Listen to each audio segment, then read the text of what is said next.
어머마, 나 춥고 배고파. 피 한 방울 섞이지 않은 행랑 어멈이 한겨울 맨발로 아씨를 업고 눈길을 걸었습니다. 친어미는 세상을 떠나고 계모는 짐승처럼 내쫓았건만 이 어리석은 행랑 어멈은 끝끝내 아씨 곁을 떠나지 않았지요. 과연 행랑 어멈의 등에 업힌 아씨는 살아남을 수 있을까요? 조선야담소를 찾아주셔서 감사합니다. 구독과 좋아요는 사랑입니다. 그럼 이야기 시작합니다. 옛날 옛적 조선 후기 경기도 어느 고을에 제법 살림이 넉넉한 양반가가 한 채 있었습니다. 대문 안으로 들어서면 안채와 사랑채가 나란하고 그 뒤편 행랑채 구석에 분이라 불리는 여종 하나가 살고 있었지요. 분이는 본디 관비로 떠돌던 몸이었으나 이 집 안주인이었던 박씨 부인의 손에 이끌려 이곳에 뿌리를 내린 터였습니다. 박씨 부인이 아니었더라면 분이는 아직도 이 고을을 떠돌았을 것이니 그 은혜를 어찌 잊을 수 있었겠습니까? 분이는 그 고마움을 가슴에 품고 박씨 부인의 외동딸 작은 아씨 소연이를 제 새끼처럼 돌보며 하루하루를 보냈습니다. 소연이의 왼쪽 손목에는 콩알만한 검은 점이 하나 있었는데 돌아가신 박씨 부인에게도 같은 자리에 같은 점이 있었다는 것을 아는 이는 분이뿐이었지요. 그러나 박씨 부인이 병으로 세상을 뜬 뒤 이 집에는 윤씨 성을 가진 새 안주인이 들어왔습니다. 윤씨는 웃음이 곱고 말이 부드러웠으나 그 속내는 섣달 찬바람보다 매서운 여인이었습니다. 친아들 태주를 낳고 나서부터 윤씨의 눈에는 전실소생, 소연이가 가시처럼 걸렸고 그 가시를 뽑아내려는 칼날이 마침내 번뜩이기 시작한 것은 박씨 부인의 3년상이 끝나던 바로 그의 섣달이었습니다. 분이가 이 집에 발을 들인 것은 20해도 더 된 일이었습니다. 여러 관할을 전전하며 굳은 일에 시달리던 젊은 시절 박씨 부인이 관아의 몸값을 치르고 데려다 준 날을 분이는 아직도 잊지 못하는 터였습니다. 그날 박씨 부인은 거친 손을 꼭 잡아 주며 낮은 목소리로 말했지요. 이제 여기가 내 집이다. 편히 지내거라. 그 한마디가 분이의 남은 삶을 통째로 바꾸어 놓은 셈이었습니다.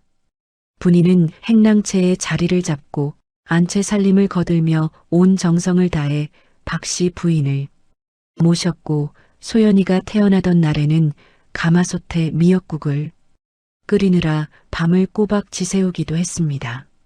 갓난아기 소연이를 처음 등에 업었을 때 새근새근 잠든 그 작은 숨결이 등 위에 와닿던 느낌을 분이는 평생 잊은 적이 없었지요.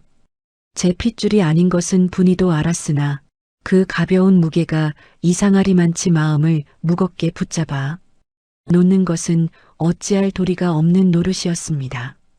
소연이는 무럭무럭 자라 어느새 7살이 되었고 볕 좋은 날이면 마당 한켠에서 흙장난을 치며 까르르 웃곤 했습니다.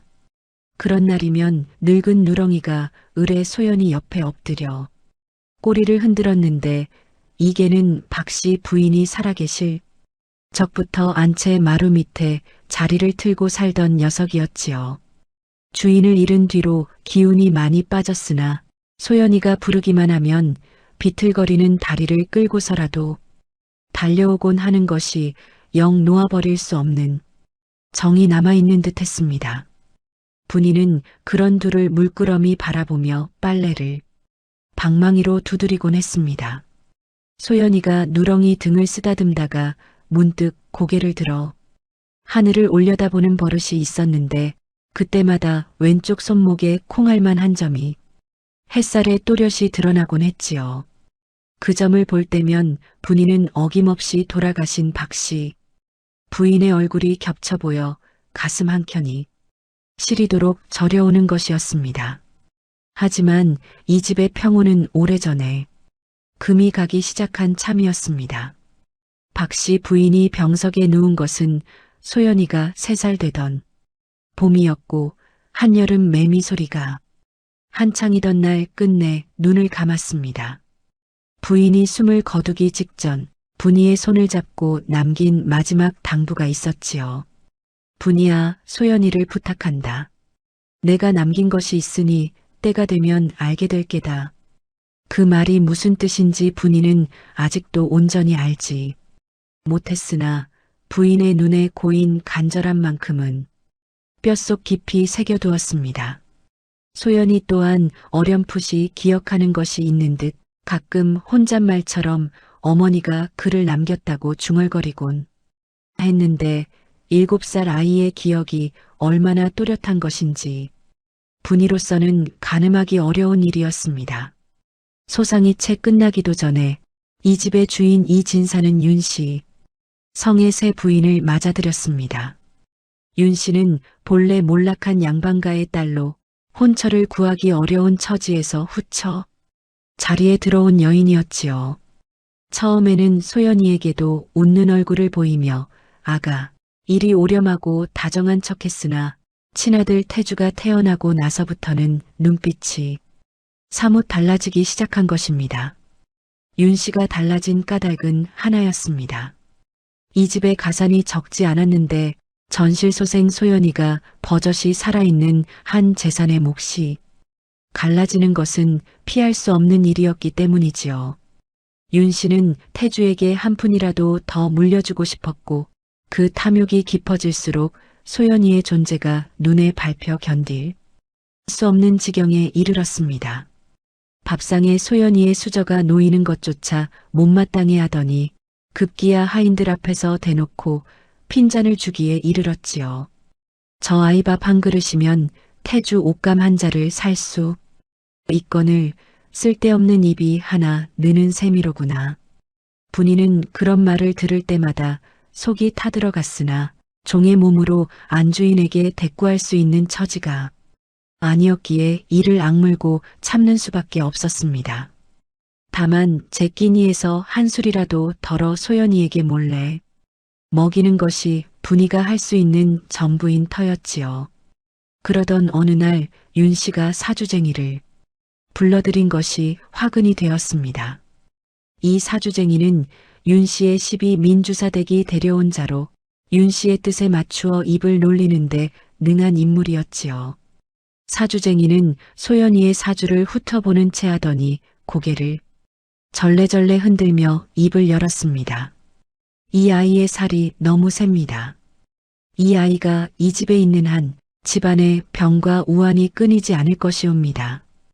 윤 씨는 기다렸다는 듯 한숨을 지으며 이 진사 앞에서 눈물까지 짜보였습니다. 본래 심지가 굳지 못한 이 진사는 윤 씨의 눈물에 흔들리고 말았고 급기야 소연이를 친가 쪽 일가에 보내는 것이 좋겠다는 말을 꺼냈습니다.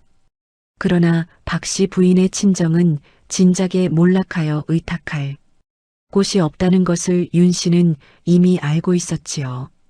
갈 곳 없는 아이를 내보내라는 말은 곧 버리라는 말과 다를 바가 없었습니다. 사단은 섣달금은 밤에 터지고 말았습니다. 눈발이 흩날리는 어두운 밤, 윤 씨가 하인 둘을 시켜 소연이의 짐을 행랑채 마당에 내던졌습니다. 보따리 하나에 솜저고리 한 벌, 그것이 7살 아이에게 주어진 전부였지요. 당장 나가거라. 이 집에 내 자리는 없다. 윤 씨의 목소리에는 한 점의 흔들림도 없었습니다. 소연이는 무슨 일이 벌어진 것인지 알지 못한 채 맨발로 마당에 서서 벌벌 떨기만 했고 눈송이가 아이의 작은 어깨 위에 소리 없이 쌓여가는 것이 차마 눈뜨고 보기 어려운 광경이었습니다. 이 진사는 사랑채에 틀어박혀 나오지 않았으니 이 집에서 소연이를 위해 나설 이는 아무도 없는 듯 했지요. 바로 그때였습니다.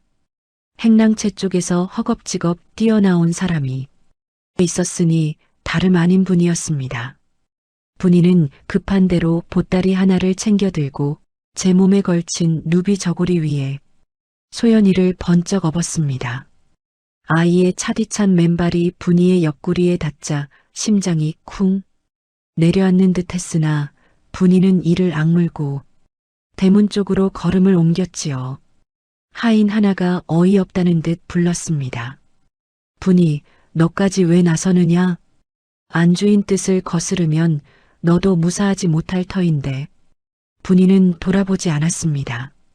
대꾸 한마디 하지 않은 채 대문을 밀고 나섰고 등 위에 소연이가 가느다란 목소리로 어머마, 어머마 하고 부르는 소리만이 눈 내리는 골목에 울려 퍼졌습니다.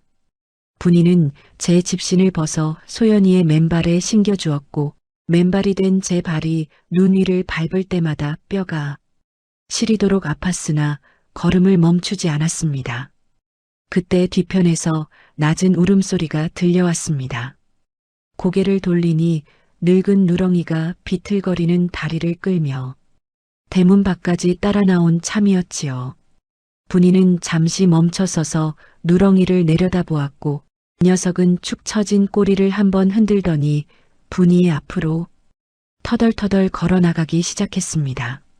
마치 길을 아는 듯 앞장서 걷는 모양새가 기이했으나 분이는 그것을 따져 물을 겨를이 없었지요. 등 위에 소연이를 단단히 여미고 누렁이의 뒤를 따라 눈길 위에 한 발 한 발 발자국을 찍어 나갔습니다. 찬바람이 귀를 물어뜯듯 매서웠고 어둠은 사방을 삼킬 듯 짙었습니다. 소연이가 분이의 등에 얼굴을 파묻으며 떨리는 목소리로 속삭였습니다. 어머마, 나 추워. 분이는 대답 대신 아이를 업은 손에 힘을 주었고 눈물이 뺨을 타고 흘러내렸으나 얼어붙은 바람에 금세 말라버렸습니다.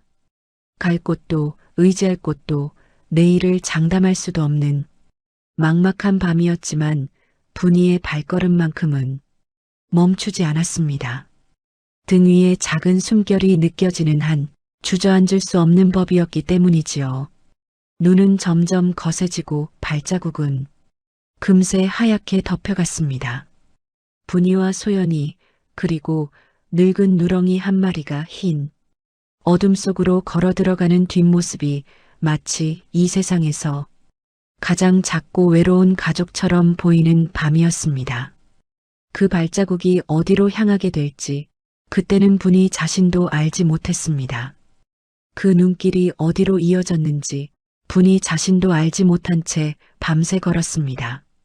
등 위에 소연이는 어느새 지쳐 잠이 들었고 가느다란 숨소리가 분이의 귓가에 닿을 때마다 발걸음을 멈출 수 없는 마음이 더욱 단단해지곤 했지요. 맨발은 진작에 감각을 잃었으나 그래도 한 발을 내딛고 또 한 발을 내딛는 것 외에 분이가 할 수 있는 일은 아무것도 없는 터였습니다. 누렁이가 앞장서 걷고 있었습니다. 비틀거리면서도 멈추지 않던 녀석이 어느 순간부터 걸음을 빠르게 놀리기 시작했는데 마치 무언가 냄새를 맡은 듯 코를 킁킁거리며 고갯길을 넘어가는 것이었습니다. 분이는 그 뒤를 따라 언덕배기를 힘겹게 올랐고 고개를 넘자마자 저만치 아래쪽에서 희미한 불빛 하나가 어른거리는 것이 눈에 들어왔지요. 기름 등잔에 노르스름한 빛이 흔들리고 있는 곳은 낡은 주막 한 채였으며 처마 밑에 걸린 주렴이 바람에 펄럭이는 모양새가 분이의 눈에는 그 어떤 대궐보다 반가운 광경이었습니다. 주막 문을 밀고 들어서자 화로의 온기가 얼어붙은 몸을 감싸왔고 분이는 그 자리에서 무릎이 꺾이듯 주저앉고 말았습니다. 등 위에 소연이가 잠결에 몸을 뒤척이며 어머마 하고 읊조렸으나 분이는 대답할 힘조차 남아있지 않은 참이었지요. 주모는 50줄에 접어든 과묵한 여인이었습니다.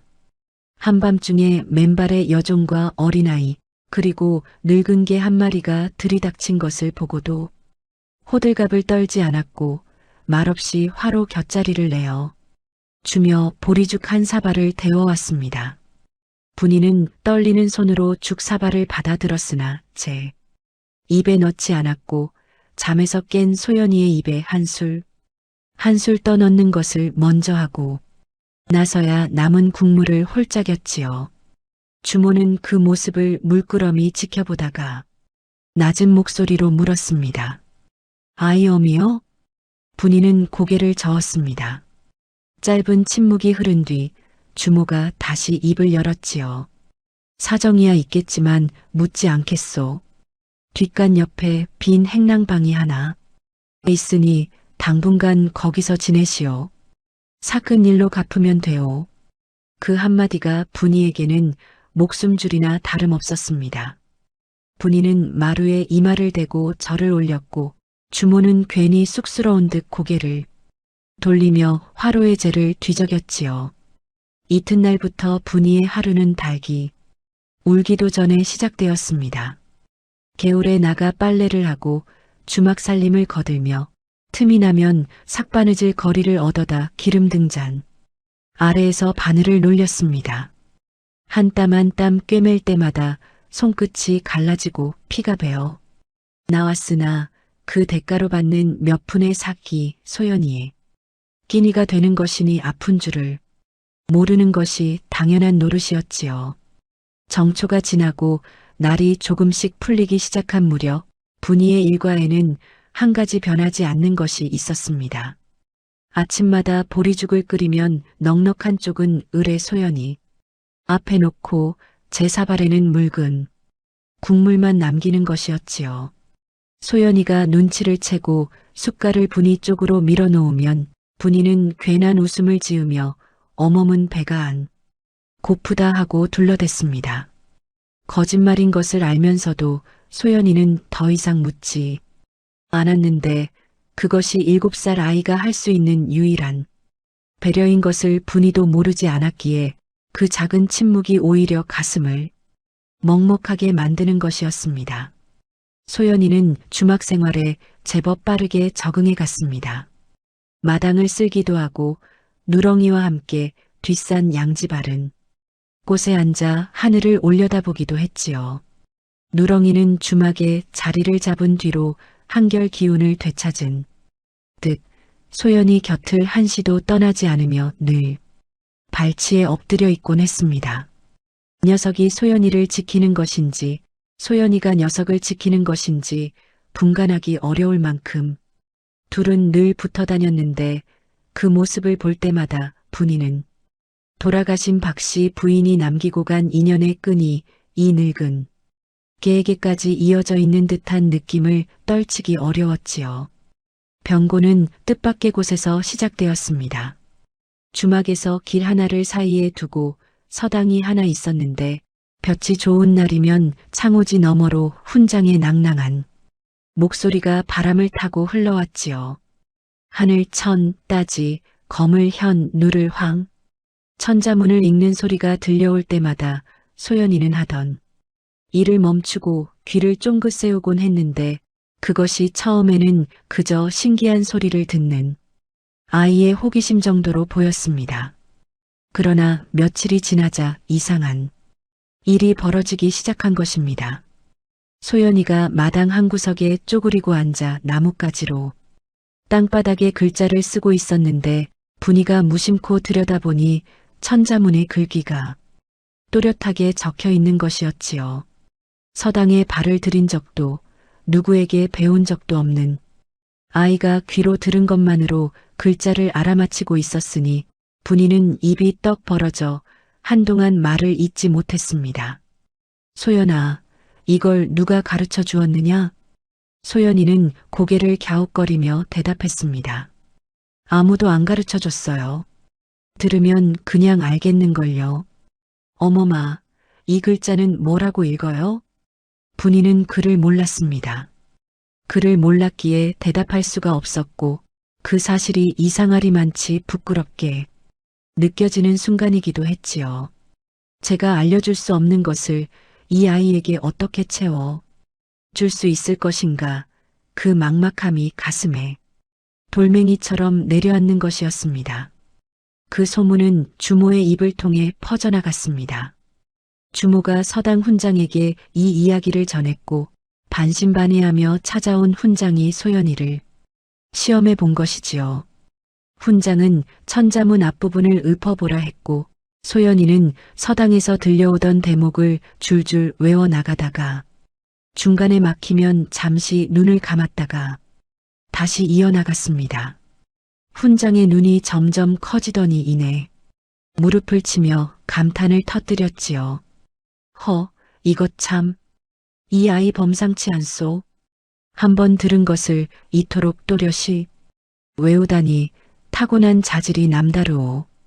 훈장은 분이에게 서당에 보내라 권했으나 sak을 낼 형편이 되지 않는 분이로서는 고개를 숙일 수밖에 없었습니다. 그러자 훈장이 턱을 쓸며 잠시 생각하더니 이렇게 말했지요. sak은 됐소. 이런 자질을 썩히는 것이 오히려 하늘의 뜻을 거스르는 일이요.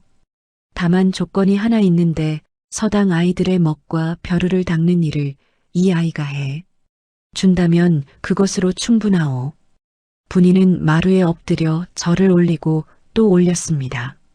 소연이가 서당에 다니기 시작한 것은 그로부터 사흘 뒤의 일이었고 아이는 해가 뜨면 달려가서 해가 질 때까지 글을 읽었습니다. 먹을 갈고 벼르를 닦는 일도 빠뜨리지 않았으며 서당의 아이들이 양반과 자제인 것에 주눅 들지 않고 묵묵히 제자리를 지키는 모습이 분이에게는 무엇보다 대견한 것이었지요. 2월이 저물어갈 무렵 주막에 낯선 노인 하나가 찾아들었습니다. 등에 커다란 약계를 지고 삿갓을 눌러 쓴 채 지팡이를 짚고 들어온 이 노인은 한 어른이라 불리는 떠돌이 의원이었습니다. 이 고을 저 고을을 돌며 약을 짓고 병을 살피는 것이 업인 사람으로 주모와는 묵은 인연이 있는 듯 서로 반말을 놓는 사이였지요. 한 어른이 주막에 짐을 풀고 화로 곁에 앉은 그 첫날 저녁 분이가 개울에서 빨래를 하고 돌아오는 것을 보았습니다. 꽁꽁 언물에 손을 담그느라 손가락이 퉁퉁 부어 있었고 발에는 동상이 터져 걸을 때마다 얼굴이 일그러지는 것이 한눈에 보였지요. 한 어른은 주모에게 분이의 사정을 물었고 대강의 내력을 전해 들은 뒤 말없이 약계를 열어 동상의 발을 약을 꺼내왔습니다. 가만히 있어 보시오. 이대로 두면 발가락을 잃을 수도 있소. 분이는 황송하여 손사래를 쳤으나 한 어른은 아랑곳하지 않고 분이의 발을 잡아 약을 발라주었습니다.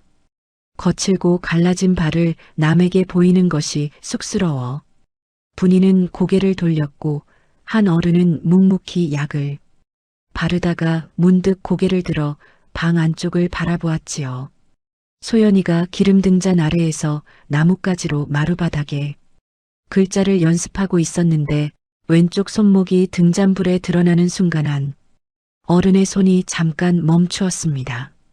그것은 아주 짧은 순간이었으나 무언가를 알아본 사람의 눈빛이 분명했지요.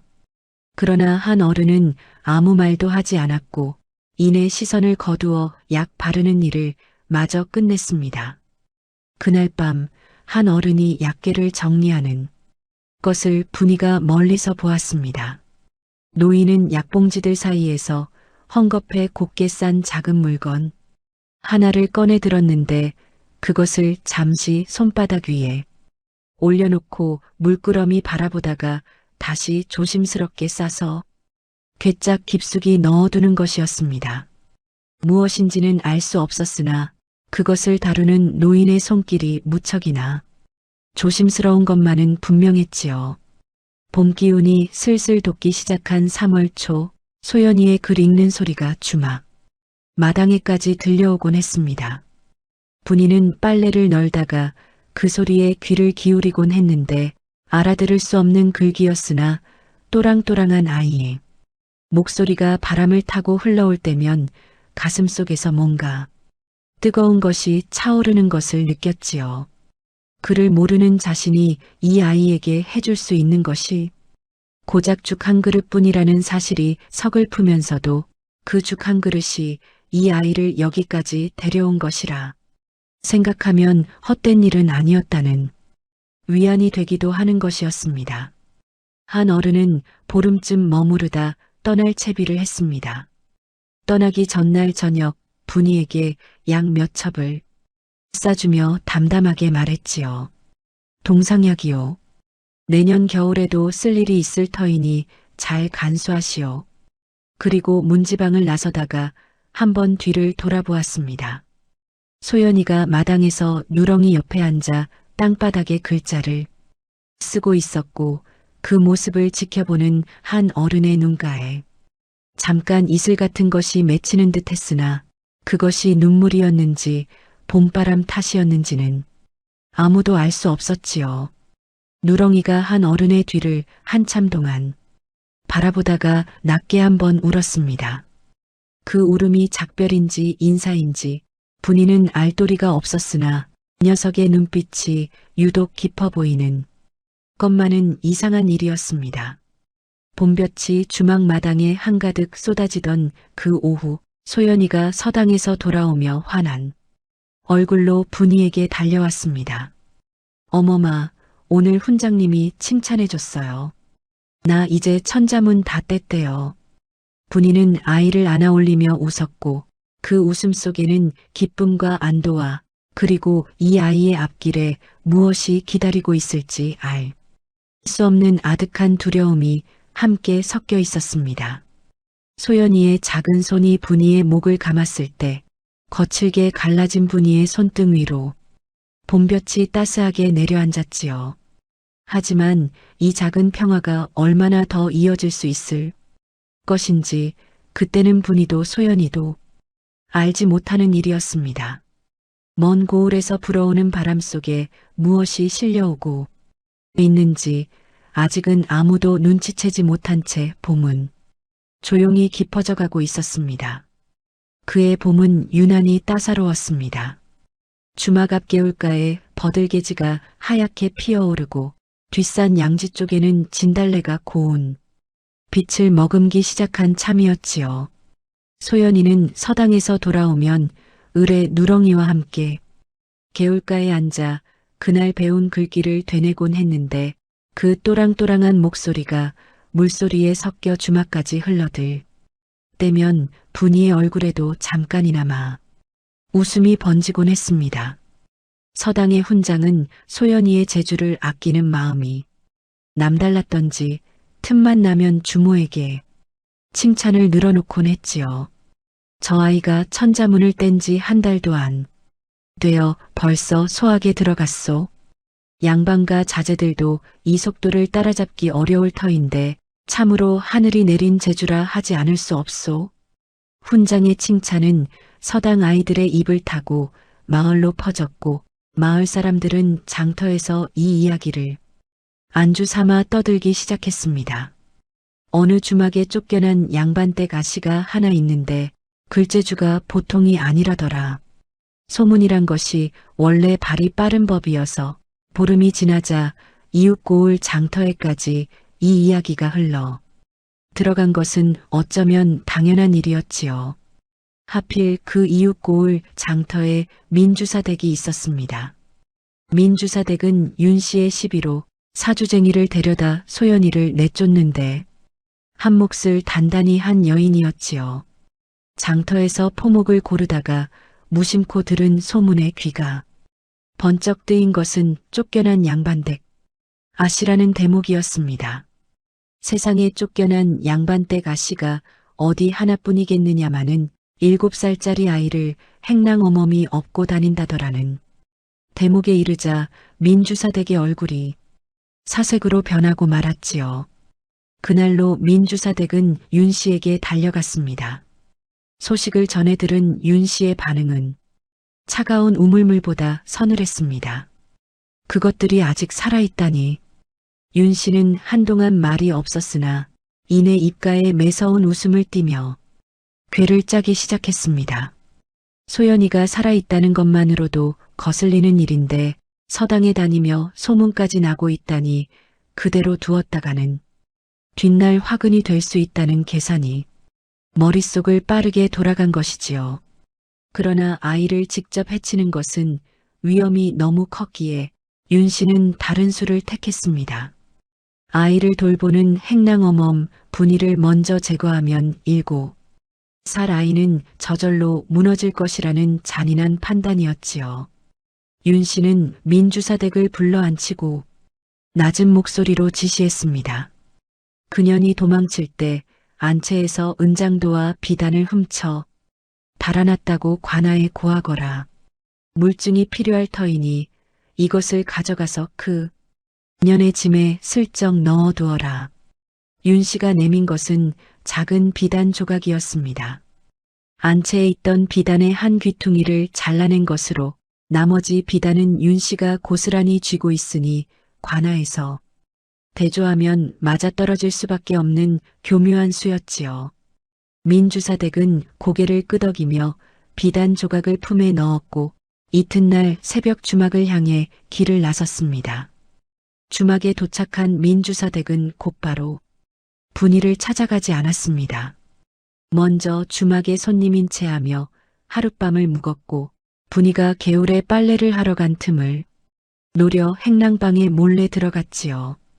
분이의 보따리는 방 구석에 놓여 있었는데 그 안에는 소연이의 낡은 솜저고리와 누비이불 조각 그리고 한 어른이 남기고 간 동상약 봉지가 전부였습니다.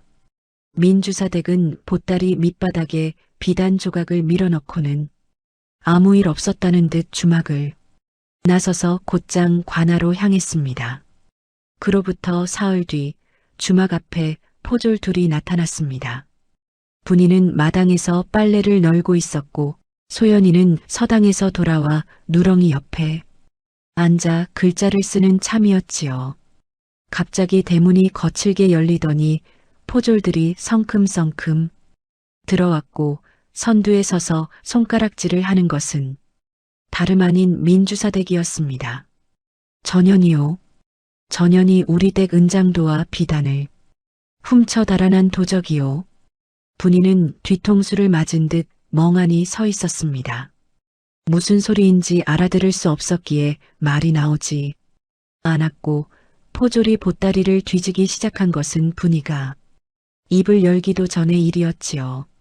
보따리에 낡은 천을 풀어 헤치자 밑바닥에서 윤이 나는 비단 조각이 나왔고 그것을 본 포졸의 눈빛이 매서워지는 순간 분이는 두 다리에서 힘이 빠져나가는 것을 느꼈습니다.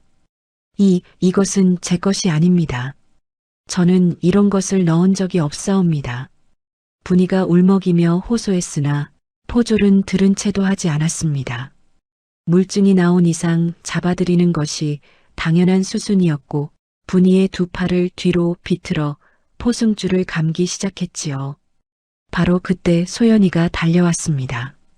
아이는 무슨 일이 벌어진 것인지 정확히 알지는 못했으나 분이가 끌려가고 있다는 것만은 본능적으로 알아챈 참이었지요. 소연이는 작은 몸을 던져 분이의 저고리 자락을 두 손으로 꼭 붙잡았고 놓지 않으려 발버둥을 치며 울부짖었습니다. 어머마, 어머마, 가지마. 나 혼자 두고 가지마.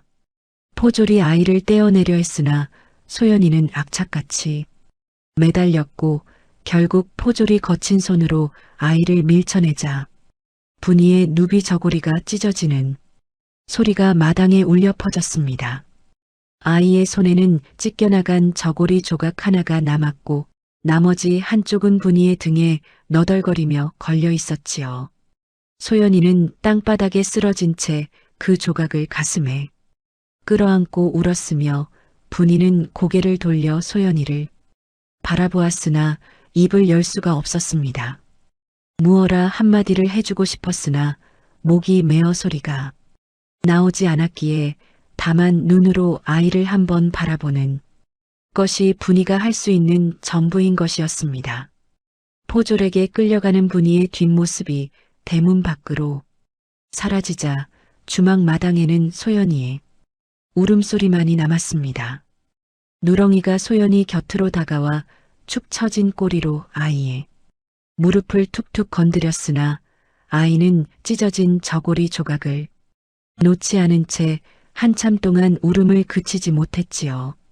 주모가 조심스럽게 다가와 소연이의 어깨를 감싸 안았습니다. 말이 없는 여인이었으나 그 손길만은 따뜻했고 소연이가 울다 지쳐 잠이 들 때까지 곁을 지켜주었지요. 그러나 밤이 깊어지자 주모는 분이가 쓰던 행랑방, 문지방에 걸터 앉아 한숨을 내쉬며 혼잣말처럼 중얼거렸습니다. 관아에서 물증까지 나왔으니 쉬이 풀리지 않을 터이고 이 주막에 관아의 눈이 쏠리면 나도 무사하기 어려운 노릇이오. 소연이는 잠든 척하며 그 말을 듣고 있었습니다. 7살의 아이가 이해할 수 있는 말은 아니었으나 자신이 여기에 오래 있을 수 없다는 것만은 어렴풋이 느낄 수 있었지요. 가슴에 아는 누비 저고리 조각이 아직 분이의 체온을 품고 있는 듯 따스했고 그 온기가 사라지기 전에 무엇이든 해야 한다는 다급함이 아이의 작은 가슴 속에서 싹트기 시작하는 것이었습니다. 이튿날 새벽 관아의 옥에 갇힌 분이는 차디찬 흙바닥에 웅크리고 앉아 있었습니다. 문초가 시작된 것은 해가 뜨자마자였지요. 아전이 호통을 쳤습니다. 내년이 이 시댁에서 은장도와 비단을 훔쳐 달아났다 하는데 어찌 된 일이냐? 저는 훔친 적이 없사옵니다. 그 비단은 제 것이 아니옵니다. 누군가 넣어둔 것이옵니다. 물증이 뻔히 나왔거늘 발뺌이냐? 내 보따리에서 나온 비단이 이 시댁 안채에 비단과 같은 것임을 대조하였다. 더 이상 잡아떼면 곤장을 면치 못할 것이다. 분이는 억울함에 목이 터져라 호소했으나 그를 모르는 종의 말이 양반과 안주인의 고발보다 힘이 있을 리 없었습니다. 게다가 물증까지 있는 마당에 분이의 결백을 입증할 방법은 아무데도 보이지 않는 것이었지요. 분이는 매를 맞으면서도 끝까지 훔치지 않았다고 버텼으나 그 버팀이 언제까지 갈 수 있을 것인지는 분이 자신도 알 수 없는 일이었습니다. 오가는 쥐 한 마리 엎드릴 틈도 없이 좁았고 흙바닥에서 올라오는 냉기가 뼛속까지 스며들었습니다. 분이는 무릎을 끌어안은 채 소연이 얼굴을 떠올렸지요. 지금쯤 아이가 밥은 먹었을지, 울다 지치지는 않았을지, 누렁이라도 곁에 있어주고 있을지. 그 생각이 꼬리에 꼬리를 물 때마다 눈앞이 흐려지곤 했으나 분이는 이를 악물고 버텼습니다. 제가 무너지면 소연이를 지켜줄 사람은 이 세상에 아무도 없다는 것을 알기 때문이었지요. 그 무렵 소연이는 주막방 구석에 쪼그리고 앉아 무언가를 하고 있었습니다. 기름 등잔의 희미한 불빛 아래 아이의 손에 들린 것은 나뭇가지가 아니라 먹을 묻힌 붓이었지요. 서당에서 빌려온 붓으로 주모가 구해다 준 자투리 종이 위에 떨리는 손으로 글자를 쓰고 있는 것이었습니다. 완성된 문장은 아니었으나 하나하나의 글자에 힘이 실려 있었고 아이의 눈에는 눈물이 아닌 다른 무언가가 차오르고 있었지요. 누렁이가 소연이의 무릎 위에 턱을 올려놓았습니다. 아이는 녀석의 귀를 쓰다듬으며 낮은 목소리로 중얼거렸습니다. 어머마가 글을 몰라서 아무 말도 못했잖아. 그러니까 내가 써야지. 내가 쓰면 되잖아. 그 목소리에는 7살답지 않은 단단함이 깃들어 있었고 기름 등잔의 불꽃이 한번 크게 일렁이며 아이의 그림자를 벽 위에 길게 들이우는 것이었습니다. 소연이는 붓을 내려놓지 않았습니다. 밤이 깊어가는 줄도 모른 채 아이는 서당에서 배운 글자를 하나씩 더듬으며 무엇인가를 써내려가고 있었지요. 찢어진 누비 저고리 조각은 아이의 품속에서 아직도 희미한 온기를 간직하고 있었고 그 온기가 식기 전에 글을 완성해야 한다는 것을 소연이는 본능처럼 알고 있었습니다. 기름 등잔의 심지가 타들어가며 불빛이 점점 약해지고 있었으나 아이의 부끈만은 멈추지 않았습니다. 봄밤의 벌레 소리가 주막 주위를 감싸고 멀리 관아 쪽에서 경을 알리는 북소리가 희미하게 울려 오는 그 밤 소연이는 처음으로 누군가를 위에 글을 쓰고 있었습니다. 글을 몰라 말 한마디 하지 못한 어멈을 위해 7살 아이의 손끝에서 태어나는 글자 하나하나가 어둠 속에서 작은 불씨처럼 피어오르고 있었지요. 분위가 잡혀간 뒤로 열흘이 흘렀습니다.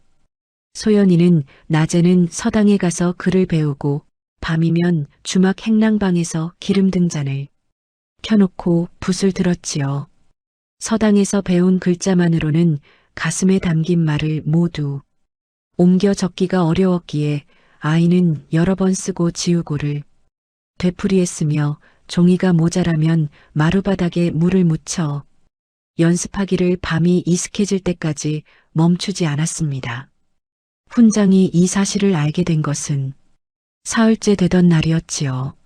소연이가 서당 수업이 끝난 뒤에도 돌아가지 않고 구석에 앉아 무언가를 쓰고 있기에 다가가 보니 자투리 종이 위에 빼곡히 적힌 글자들이 눈에 들어왔습니다.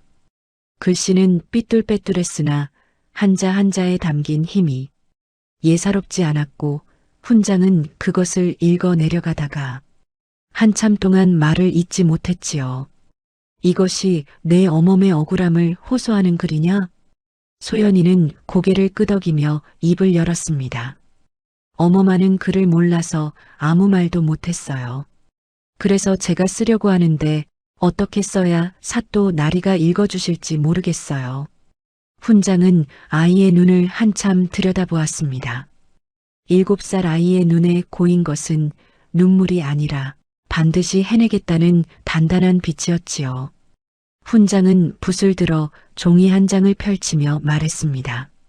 원정이라는 것은 억울함을 관아에 알리는 글이다. 앞부분에는 누가 무슨 억울함을 당했는지를 밝히고 가운데에는 그것이 거짓임을 증명할 까닭을 적으며 끝에는 바른 처분을 청하는 것이니라. 내가 뼈대를 잡아줄 터이니 글씨는 내가 직접 써라. 내 손으로 쓴 것이어야 사또 나리에 눈에 들 수 있을 것이다.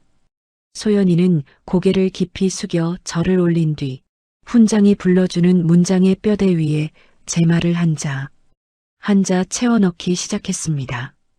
아이의 손이 떨렸으나 붓끝은 흔들리지 않았고 등잔불이 흔들릴 때마다 벽 위로 길게 늘어나는 아이의 그림자가 실제 나이보다 훨씬 크게 보이는 것이었지요. 그 즈음이었습니다. 주막 앞에 삿갓을 눌러 쓴 노인 하나가 지팡이를 짚고 나타난 것은 분위가 잡혀간 지 보름째 되던 날이었지요. 약계를 등에 진 그 모습은 틀림없는 한 어른이었으며 주모가 반색을 하며 맞아들이자 한 어른은 지팡이를 내려놓으며 단도직입으로 물었습니다. 장터에서 풍문을 들었소? 이씨된 여종이 도적질로 잡혀갔다는데 혹시 그 여인이 여기 있던 분이가 아니오? 주모가 고개를 끄덕이며 사정을 전해주었고 한 어른의 얼굴이 점점 굳어지더니 이내 깊은 한숨을 내쉬었습니다. 그때 마당 한 구석에서 글자를 쓰고 있던 소연이가 한 어른을 알아보고 달려왔지요. 아이의 볼이 며칠 사이에 홀쭉해진 것이 한눈에 들어왔고 그 모습을 본 한 어른의 눈가가 잠깐 떨리는 것이었습니다. 어르신, 어머마를 살려주세요.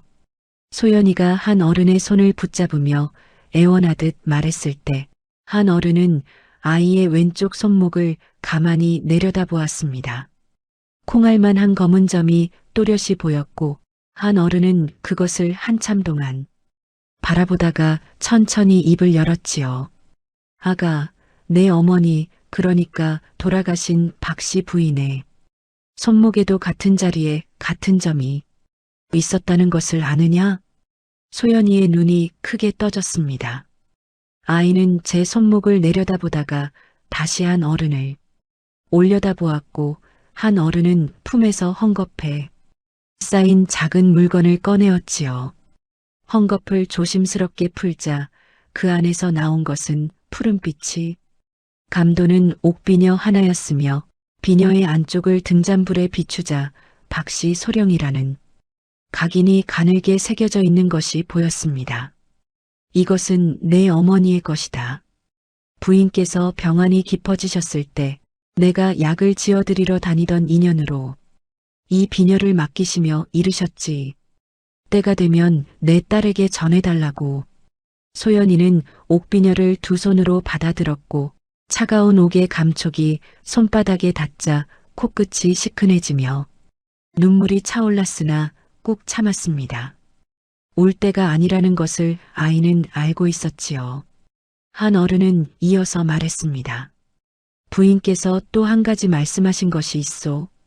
안채 뒤뜰 감나무 아래에 항아리 하나를 묻어두었는데 그 안에 기묘한 서찰이 들어있다고 하셨소. 내가 그때는 확인할 겨를이 없었는데 지금이라면 그 서찰이 필요할 터이요. 소연이는 고개를 끄덕이며 눈물을 훔쳤고 그날 밤 누렁이와 함께 주막을 빠져나갔습니다. 한 어른이 뒤따르려 했으나 소연이가 고개를 저었지요. 어르신은 여기서 기다려주세요. 저는 그 집을 알아요. 누렁이가 함께 가면 돼요. 한 어른은 망설이다가 고개를 끄덕였습니다. 늙은 의원의 몸으로 양반과 울타리를 넘는 것은 무리였고 아이와 늙은 개라면 오히려 눈에 띄지 않을 수도 있다는 판단이었지요. 그러나 진짜 까닭은 따로 있었습니다. 누렁이가 소연이의 앞에 서서 대문 쪽을 향해 걷기 시작한 것을 보았기 때문이었지요.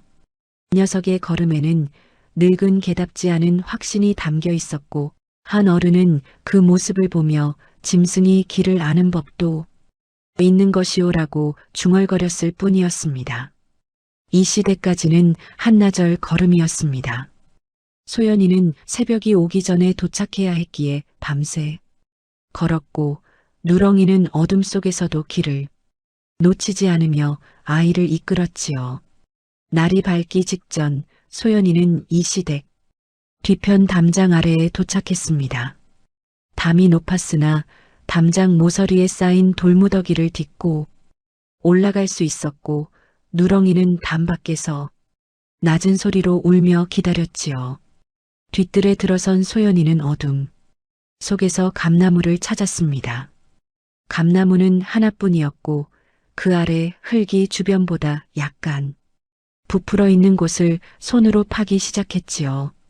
흙이 손톱 밑으로 파고들어 아팠으나 멈출 수 없었고 한 뼘쯤 파 들어갔을 때 손끝에 딱딱한 것이 닿았습니다. 작은 옹기 항아리였지요. 뚜껑을 열자 기름 종이에 쌓인 서찰 한 통이 나왔고 소연이는 그것을 품에 넣은 뒤 왔던 길을 되짚어 담장을 넘었습니다. 누렁이가 꼬리를 흔들며 맞아주었고 둘은 다시 밤길을 걸어 주막으로 돌아왔습니다. 한 어른이 대문 앞에서 기다리고 있다가 소연이를 보자 안도의 한숨을 내쉬었지요.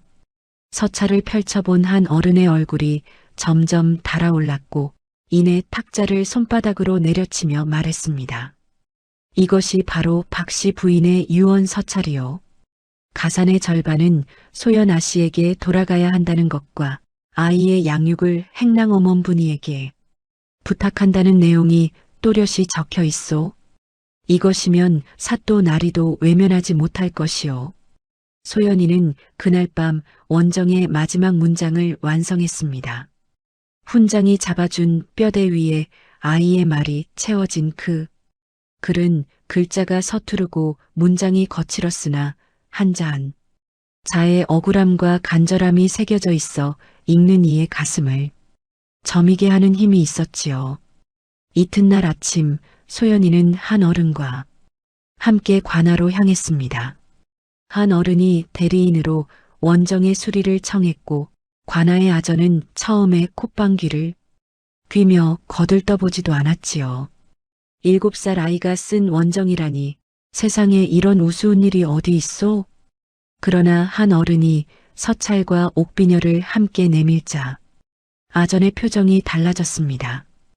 옥비녀에 새겨진 박씨 소령이라는 각인과 서찰에 필체가 범상치 않은 것을 확인한 아전은 사또에게 보고를 올렸고 사또가 직접 원정을 읽어보겠다 한 것은 그로부터 반경도 지나지 않은 때의 일이었지요. 동원 마루 위에 사또가 앉아 있었고 그 아래 뜰에 소연이가 섰습니다. 아이의 키가 동원 마루에 턱이 걸릴 만큼 작았으나 두 눈만은 사또를 똑바로 올려다보고 있었지요. 한 어른이 곁에 서서 대리인으로 함께 나왔고 사또는 잠시 아이를 내려다보다가 입을 열었습니다. 내가 이 원정을 직접 쓴 것이 참말이냐? 그러하옵니다, 나리.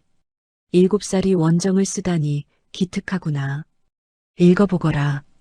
소연이는 떨리는 손으로 원정을 펼쳤고 작지만 또렷한 목소리로 읽기 시작했습니다.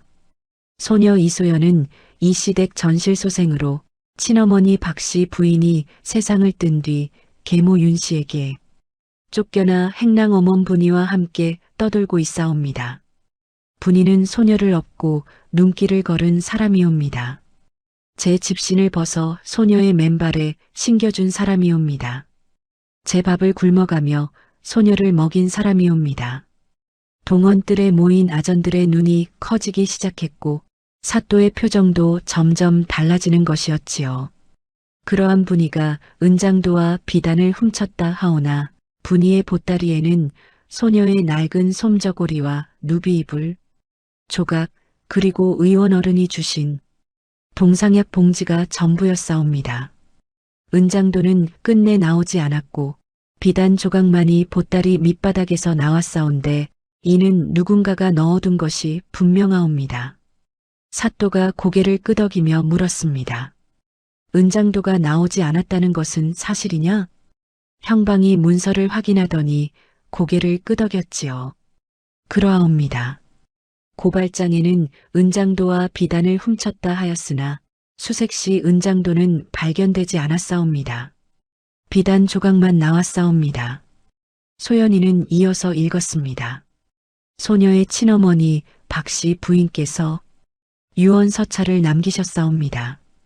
이 서찰에는 가산의 처분과 소녀의 양육에 관한 당부가 적혀 있사옵니다. 계모 윤 씨가 이 서찰을 감추고 소녀를 내쫓은 것이며 분이에게 거짓 누명을 씌운 것이옵니다. 엎드려 비옵나니 나리께서 밝은 처분을 내려주시옵소서. 소연이가 원정을 다 읽었을 때 동원은 한동안 고요했습니다. 사또가 서찰을 건네받아 펼쳐보았고 한 어른이 앞으로 나서며 옥비녀를 올렸지요. 소인은 떠돌이 의원으로 생전에 박씨 부인의 병환을 돌본 인연이 있사옵니다. 이 옥비녀는 부인께서 소인에게 맡기시며 때가 되면 내 딸에게 전해달라고 당부하신 물건이옵니다. 비녀 안쪽에 박씨 소령이라는 각인이 있으며 이 아이의 왼쪽 손목에 있는 점이 부인과 같은 자리에 있는 것은 소인이 두 눈으로 직접 확인한 바이옵니다. 사또는 옥비녀의 각인을 확인하고 서찰의 필체를 살핀 뒤 이내 형방에게 명했습니다. 이시댁 후처 윤씨와 고발인 민 주사댁을 당장 불러들여라. 윤씨와 민 주사댁이 동원에 끌려온 것은 이튿날 아침이었습니다. 윤씨는 처음에 의연한 표정을 유지했으나 사또가 서찰을 내밀자 얼굴이 사색으로 변하고 말았지요. 이것이 내 남편 이진사댁 전실 박씨 부인의 유언 서찰인 것이 맞느냐? 윤씨는 입술을 깨물며 한동안 답을 하지 않았습니다. 그 침묵이 길어지자 사또가 다시 물었지요. 서찰에는 가산의 절반이 전실소생 소연에게 돌아가야 한다고 적혀 있다. 내가 이 서찰을 감추고 전실 소생을 내쫓은 것이 아니냐? 그 서찰은 위조된 것이옵니다. 소녀가 꾸며낸 것이옵니다. 그때 한 어른이 차분하게 나섰습니다. 날이 서찰의 필체가 위조인지 여부는 이씨댁에 남아있는 박씨 부인의 다른 글과 대조하면 알 수 있사옵니다. 또한 비단 조각의 건에 대해서도 한 까지 여쭐 것이 있사옵니다. 사또가 고개를 끄덕이자 한 어른이 이어 말했지요. 분이의 보따리에서 비단 조각은 나왔으나 고발장에 적힌 은장도는 나오지 않았사옵니다. 비단을 훔칠 만큼 대담한 자가 은장도는 왜 가져가지 않았겠사옵니까? 게다가 분이가 그 주막에 머문 것은 석 달이 넘사온데 훔친 비단을 석 달이 넘도록 보따리에 넣어두고 쓰지도 팔지도 않았다는 것이 말이 되옵니까? 사또의 눈이 번뜩였습니다. 형방을 돌아보며 물었지요. 고발인 민주사댁. 내가 주막에 하룻밤을 묵고 나서 관아에 고발하였다. 하였는데 그것이 사실이냐? 민주사댁은 이미 안색이 흑빛으로 변해 있었습니다. 더듬거리며 대답했으나 앞뒤가 맞지 않았고 사또가 추궁을 이어가자 결국 바닥에 엎드려 울먹이며 실토하고 말았지요. 마님이 시키신 것이옵니다. 비단 조각을 보따리에 넣어두라고 그리고 관아에 고하라고 하셨사옵니다. 동원의 탄식과 웅성거림이 일었고 윤 씨의 얼굴이 백지장보다 하얗게 질려가는 것이 보였습니다. 사또가 주먹으로 탁자를 내리치며 호통을 쳤지요.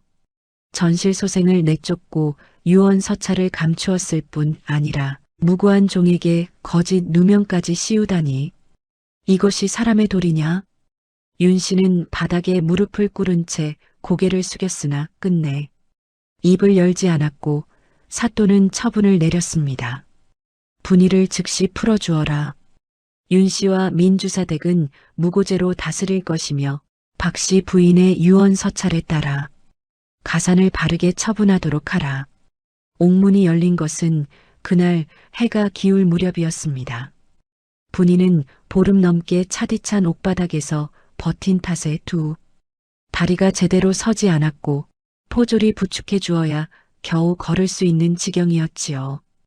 흙과 때가 범벅이 된 얼굴에 곤장을 맞아 등이 부어오른 채로 관아문을 나선 분이의 눈에 가장 먼저 들어온 것은 작고 여인 아이 하나가 관아 앞 느티나무 아래에서 서 있는 모습이었습니다. 소연이었습니다. 소연이는 분이를 보자마자 달려왔고 분이는 힘이 빠진 다리로 비틀거리며 아이를 향해 팔을 벌렸습니다. 아이가 분이의 품에 안기는 순간 두 사람 모두 한마디 말도 하지 못한 채 서로를 끌어안았지요. 분이의 거칠고 갈라진 손이 아이의 등을 쓸어내렸고 소연이의 작은 손이 분이의 목을 꼭 감았습니다. 찢어진 누비 저고리 조각이 아이의 품속에서 떨어져 땅 위에 놓였으나 이제는 그 조각이 아니라 살아있는 사람의 온기가 서로를 감싸고 있었지요. 한참 뒤에야 소연이가 울먹이며 입을 열었습니다.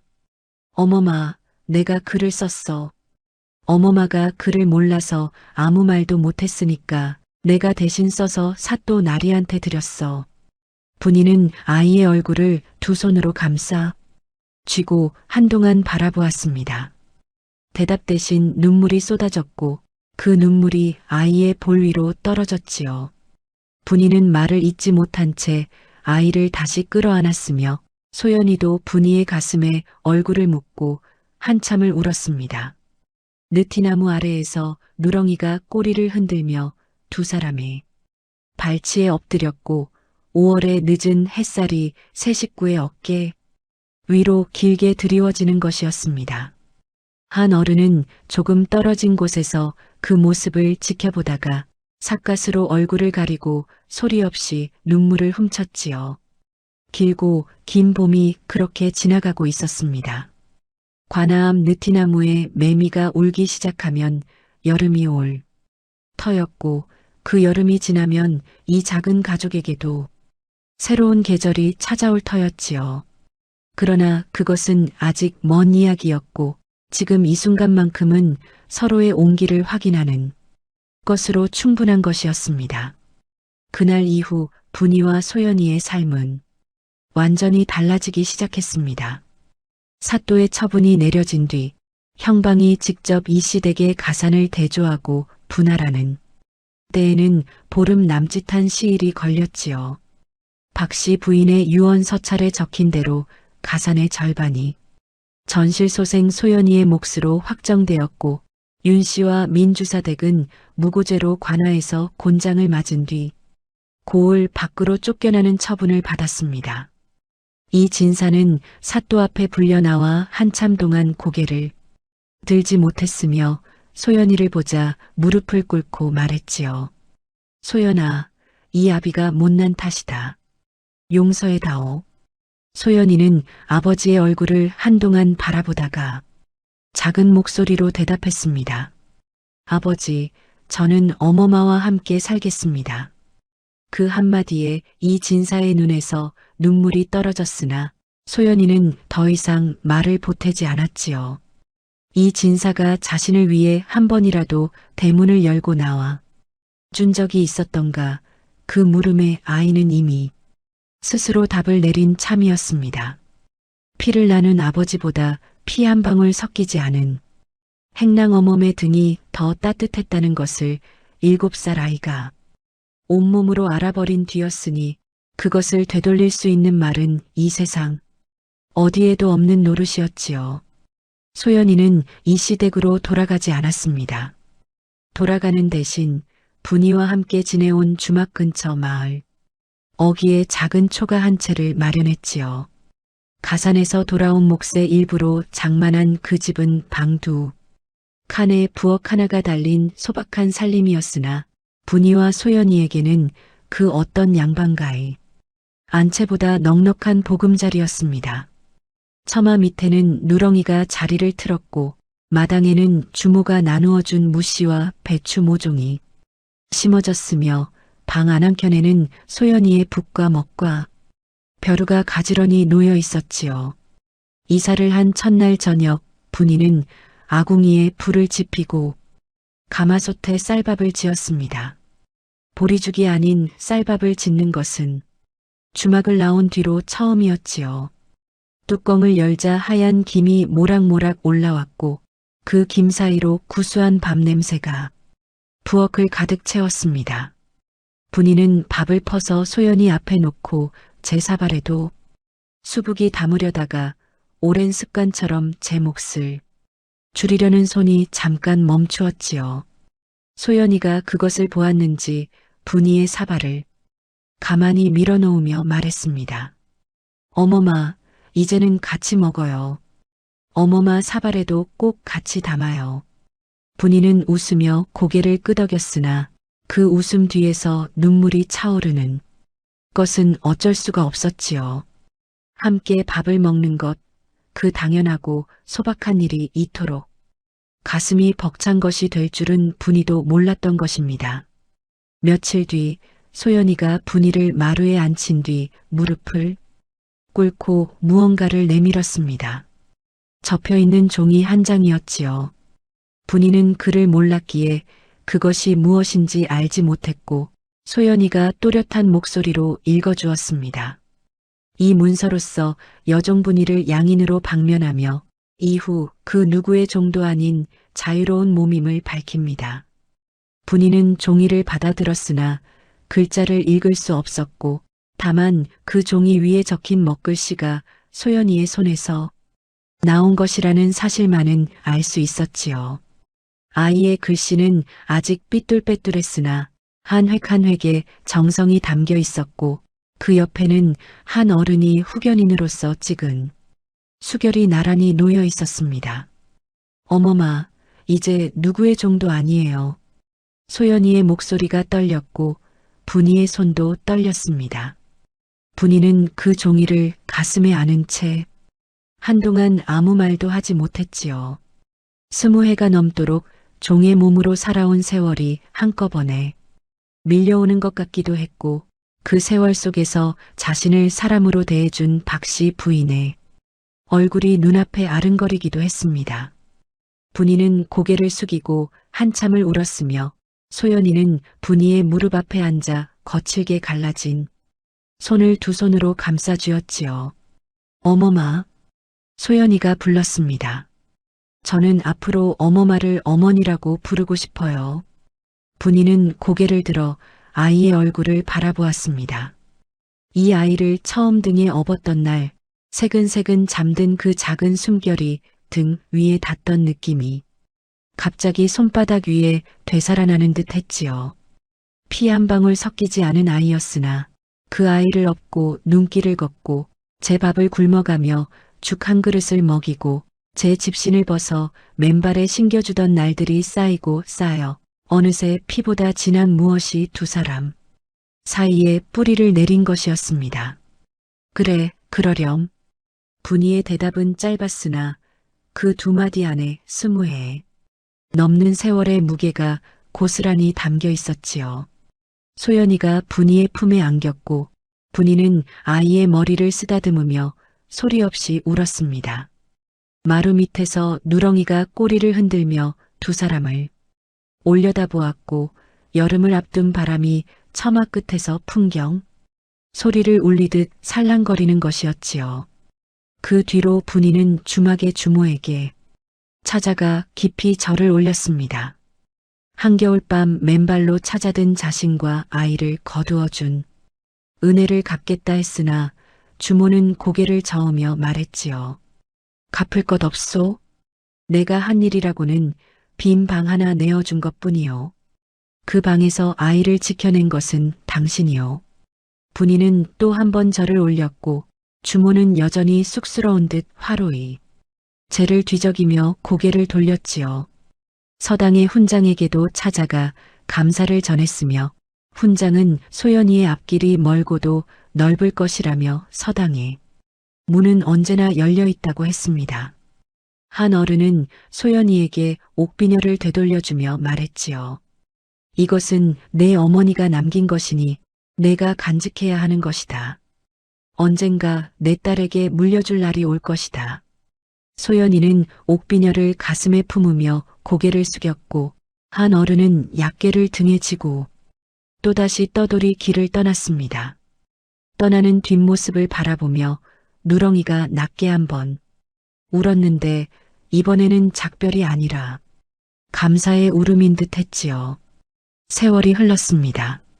주막 근처 초가에서 시작된 두 사람의 살림은 해를 거듭할수록 조금씩 넉넉해졌고 소연이는 서당에서 소학을 뗀 뒤 사서삼경회까지 나아가며 고을에서 이름난 재원으로 자라갔습니다.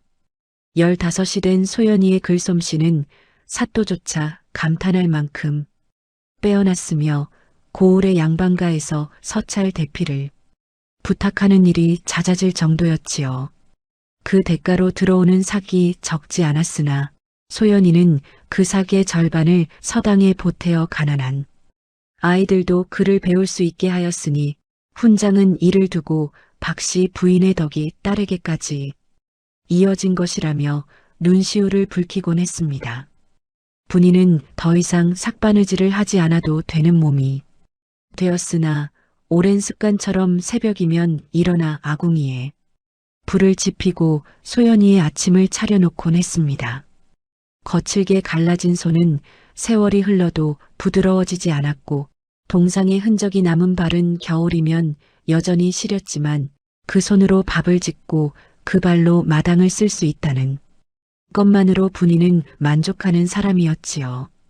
가끔 마루에 앉아 소연이가 글을 읽는 모습을 바라볼 때면 한겨울 눈길 위에서 아이를 업고 걸었던 그 밤이 꿈처럼 아득하게 느껴지곤 했습니다.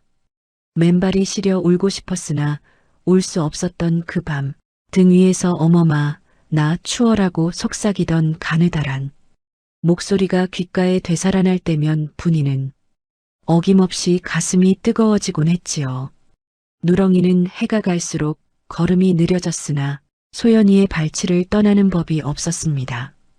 한때 눈길 위에서 앞장서 걸으며 길을 찾아주던 녀석이 이제는 마루 밑 양지 바른 자리에서 하루에 대부분을 보냈지만 소연이가 부르기만 하면 느릿느릿 꼬리를 흔들며 일어나곤 했지요.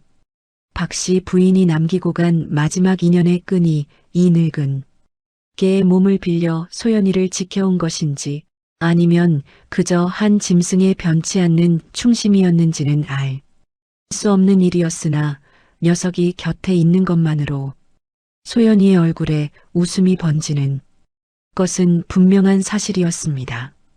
어느 가을날 소연이가 마당의 감나무 아래에 앉아 글을 쓰고 있었습니다. 분이가 빨래를 널다가 문득 그 모습을 바라보았는데 아이의 왼쪽 손목에 있는 콩알만 한 점이 가을 햇살에 또렷이 드러나는 순간 분이의 눈앞에 돌아가신 박씨 부인의 얼굴이 겹쳐 보였지요. 부인이 숨을 거두기 전에 잡아주던 손의 온기가 지금 소연이가 어머니라 부르며 잡아주는 손이 온기와 겹쳐지는 것이었습니다. 분이는 빨래를 멈추고 혼잣말처럼 낮게 중얼거렸지요. 부인, 소연이를 지켜냈습니다. 부인께서 살려주신 이 목숨으로 부인의 딸을 살려냈습니다.